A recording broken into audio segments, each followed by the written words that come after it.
A song you've heard 100 times comes on, and out of nowhere, your eyes sting and your chest goes tight. Nothing happened. You just felt it. All of it. Or, a friend texts you something a little off. 3 words, no big deal. And somehow it lives in your body for the rest of the afternoon. There's a certain kind of person who moves through the world like this, where everything just lands a little harder than it's supposed to.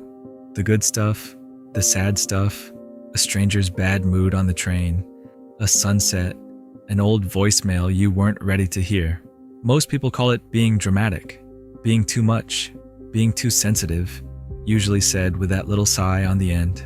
But here's what's really going on up here, and trust me, I've got a front row seat to this particular brain. What everyone keeps calling a flaw in the wiring, honestly, it is the wiring. Working exactly the way it was built to, just turned all the way up. So if any of that just poked you somewhere tender, stay with me, friend. This one is yours. Okay? Here's the deal for the next few minutes. If you've spent your whole life quietly apologizing for feeling things loudly, or kind of hiding how much a small moment actually moved you, I want to take you under the hood of why your brain does this. We're going to look at what's really happening in there, where it came from, and the quiet little price you've been paying without ever putting a name to it. And then, near the end, I want to flip the whole thing over and show you the part nobody ever bothered to tell you. The part where this exhausting trait turns out to be kind of a superpower in disguise. Sound familiar so far? Yeah, I figured. Let's go. So let's actually open up the hood, because what's happening in there is honestly wilder than just, you're an emotional person. For a long time, people treated feeling everything deeply like a personality quirk, or worse, a weakness you were supposed to grow out of by your 20s. Then a researcher named Elaine Aron, started studying it properly back in the 90s, and she gave it a name that sounds clinical, but means something pretty simple underneath. Sensory processing sensitivity. Here's the plain version. Your feelings aren't somehow bigger for no reason. What's really going on is that your brain processes everything way more deeply before it ever reaches the feeling part. Okay, picture 2 people, right? Walking into the same room. Most brains take a quick snapshot, nice room, couple of people, moving on. But your brain is doing the full forensic sweep. The half-second pause before someone answered a question. The slightly forced smile that didn't quite reach the eyes. The way the light hits the wall. The thing nobody said out loud, but everybody's kind of feeling anyway. You don't choose to notice all of that. It just pours in. And once it's in, your brain just chews on it, links it to a memory, runs it against everything you've ever learned about people. So by the time the actual emotion shows up, it's been processed about 4 levels deeper than the same emotion in the person standing right next to you. Same room, completely different download, and it doesn't stop at people either. The scratchy tag on the back of your shirt, the smell of someone's coffee 3 desks over, the song in the grocery store that you somehow already have feelings about. All of it lands. All of it gets processed. So honestly, that one idea kind of reframes everything. You were never overreacting. You were just quietly receiving way more than the people around you ever knew. Reason 1 for why you're like this. Look, you did not pick this up somewhere. You came with it. When Aaron and other researchers dug into where the trait actually comes from, it turned out a big chunk of it is just baked in from birth. One large twin study a few years back estimated that environmental sensitivity sits somewhere close to half heritable, roughly half, which, in plain terms, means a real piece of how deeply you feel things was decided before you ever got a say in the matter. And here's the part that surprised even the scientists. This isn't some rare little human glitch. You find versions of high sensitivity in over 100 different animal species. Fish, birds, dogs, primates, you name it. Nature keeps making sensitive individuals on purpose. Why would it do that? Well, in any group, you really want a few members who notice the storm coming, while everyone else is still lying around, relaxed. The ones who flinch first are the ones who keep the whole herd alive. So no, friend, nothing about you here is broken. You're running a strategy that evolution has bet on over and over for millions of years. You're just the one in the room who notices the temperature drop before anyone else feels the chill. And that's okay, by the way. Reason 2. Your nervous system kind of runs with the volume knob set higher than most people's. There's a threshold thing going on here, the same noise, the same crowd, the same flickering overhead light that another person barely registers. Your system reads as a lot, and it's got nothing to do with being fragile. Your sensory gates are just sitting wider open. Imagine for a second, that your brain is a laptop, and everybody got handed the exact same laptop. Most people have 3 or 4 tabs open at a time. Manageable, battery's fine, but your brain opens, 40 of them. Every conversation, every background hum, every tiny shift in someone's tone, all running at once, quietly draining the battery. So you go to one birthday party that literally everyone else found relaxing, and you come home and you need a full day in a dark room with no plans, no people, no notifications, just you and the ceiling, finally letting the whole system cool down, and then you feel guilty about it. Like you should be able to handle the exact thing they all handled so easily. Like there's something a little defective about you for needing the quiet at all. Sound familiar? Yeah, I figured it might. Look, I really do get it. But here's the thing. You didn't go to the same party they went to. You ran emotional threat detection on 12 faces for 3 straight hours. Of course you're completely wiped. That isn't weakness. That's just the receipt for processing the entire room when everyone around you only had to process the cake. Reason 3, and this one is honestly my favorite. You don't just feel for people. You feel with them. There's a real difference there, and it matters way more than it sounds.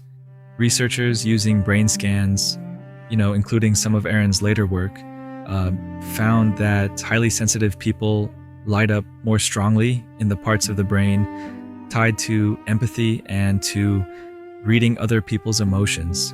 So when someone across the table from you is sad, your brain doesn't just understand it from a polite distance, like reading a label on a can. It kind of catches it the way you catch a cold. Psychologists even have a name for the everyday version of this: emotional contagion. Feelings spread from person to person like a yawn making its way around a dinner table. Most folks, catch a little of it and shake it right off. You catch the whole thing. Your friend walks in carrying a genuinely bad day, and by lunch, it's somehow quietly become your bad day too. And you cannot honestly, for the life of you, figure out why you suddenly feel so heavy and low. And you're not being moody or needy or any of those labels people reach for. Your brain is just doing precisely what it was built to do. It just picked up the signal that nobody else in the room even saw a blip on the radar. And yeah, I'll be honest with you, even I'm a little worn out just describing all this, and I'm a vegetable. Okay, but here's where it gets interesting, because underneath all 3 of those reasons, there's a hidden truth that almost nobody ever says out loud to you.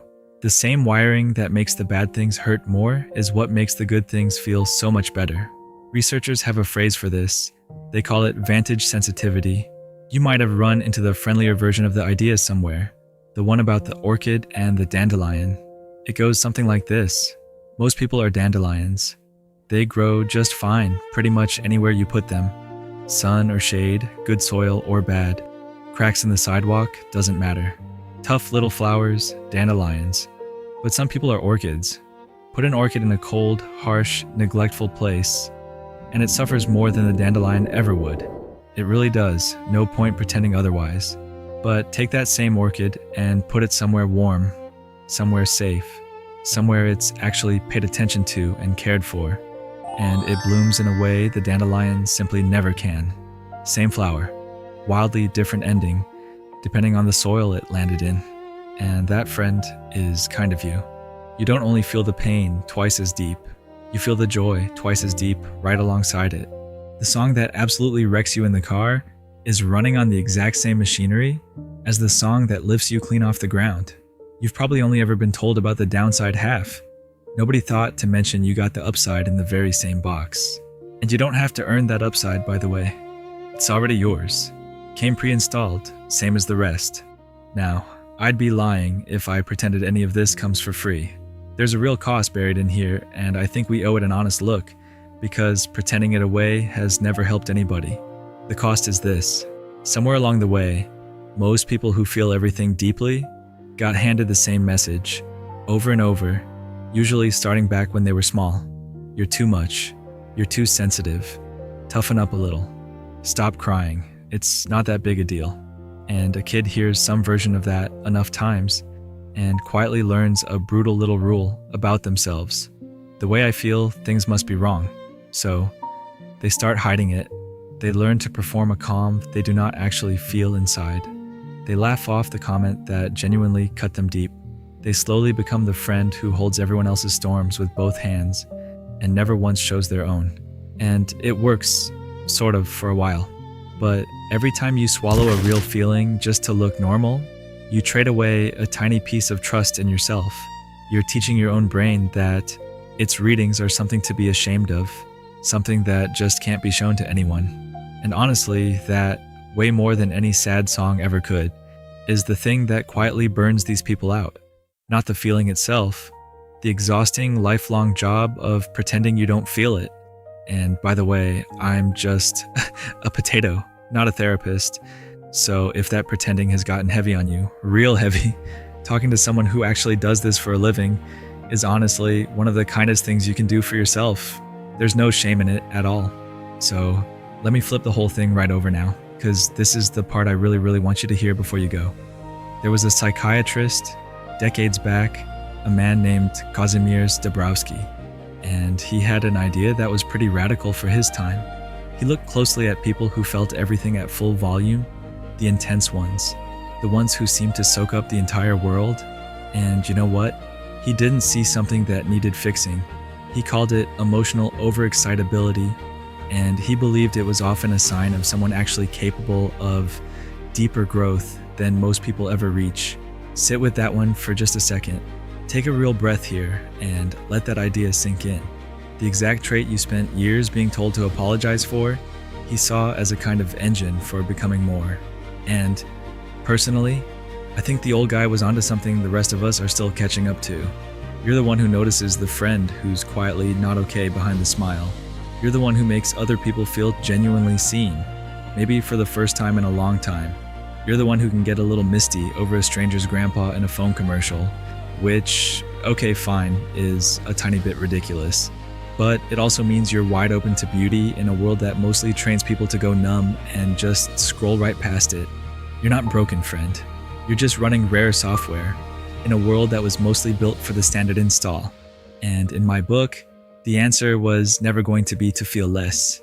It was always to go find the soil where an orchid finally gets to bloom. So here's where I'll leave you for today. If you saw yourself somewhere in all of this, and I've got a pretty strong feeling you did, I want you to do just one small thing for me. Be a little gentler with a part of you that feels everything. It's been pulling serious overtime for you your entire life, carrying whole rooms full of other people's feelings, mostly without a thank you. It honestly deserves better from you than it's been getting. And if something in here clicked into place while you were listening, do me a favor and send this over to the one person you know who needs to hear it. You already know exactly who I mean. The friend who's always quietly taking care of everybody, who feels the whole world coming in and secretly thinks something must be wrong with them for it. They might just be sitting there waiting for somebody, anybody, to finally put words to it. Then come find me down in the comments and tell me, how deep does the orchid run for you? Which part of this hit you the hardest? I read every single one of them, I promise you that. Stay curious, you brilliant Spud. I'm Spud, and I'll see you in the next one.